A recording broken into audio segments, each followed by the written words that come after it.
साथीहरू हिजो यतै ठुलो पार्टी थियो नि साउको घरमा छोडा अझै के यात्रा भइरहेको थियो म त थाहा छैन बवाल पार्टी थियो र अर्का दिन ड्युटी आउँदा आउँदा हेर्न मेरो आँखा आँसु कसरी आयो र मलाई कसरी चक्कर आयो भनेको साह्रै बताउँछु। सो हेरेको ब्याक टु मिनी ब्लगमा सबैलाई स्वागत छ। म पनि निकै आएर तपाईँहरू सन्चै हुन्छ आशा गरेको छु। र साथीहरू हिजोको कामले गर्दाखेरि आज मलाई धेरै बाधा भइरहेको छ किनभने मेरो टाउको चाहिँ हरै टाउको दुखिरहेको छ। त तन्दुर जल्न पनि म सकेको छैन राम्रो तरिकाले किन टाढा बसिरहेको छु किनभने चाहिँ पता नै चक्कर आउला जस्तो भइरहेको छ।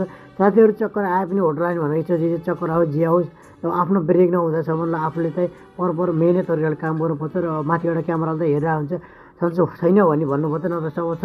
साथीहरू हिजोको ड्युटीले गर्दाखेरि म त हालत खराब भइसकेको छ। मलाई सन्चो नहोला जस्तो गइरहेको छ। म टाउको त एकदम चक्कर आउला जस्तो भइसक्यो। साथीहरू हल्का फुल्का काम गरिरहेको थिएँ अवस्थातिर भन्नुभएको थियो के भयो विनोद तिमीलाई भन न भन्नुभएको थियो। सधैँभरि हाँस्ने बोल्ने जोल्ने मान्छे आज किन तिमी यस्तो भनेर दाईहरूले चाहिँ भनिराख्नु भएको थियो किन यस्तो भनिरहेको थियो। मलाई चाहिँ हल्का फुल्का टाउको दुखिरहेको दाई पता नै म छुट्टी हान्छु होला भनेर भनिरहेको थिएँ र अर्डर चाहिँ भटाभटी आइरहेको थियो। मलाई चाहिँ अब अर्डर आएको थियो त्यसपछि मलाई चाहिँ अर्डर लाएर मैले दिइसकेँ किनभने ज्यानमा फुर्ती नभएपछि साथीहरू काम गरेको मजा चाहिँ लाग्ने हुन्छ। तपाईँहरूलाई कस्तो हुन्छ मलाई त्यस्तै जस्तो हुन्छ त्यस्तै सल्लाह अनि सुझाव दिनु। आजलाई यति गरेर पनिर टिका सिक्का लगाएर आजलाई अर्डर त यति नै। आजलाई यति थ्याङ्क यू टाटा बाबा।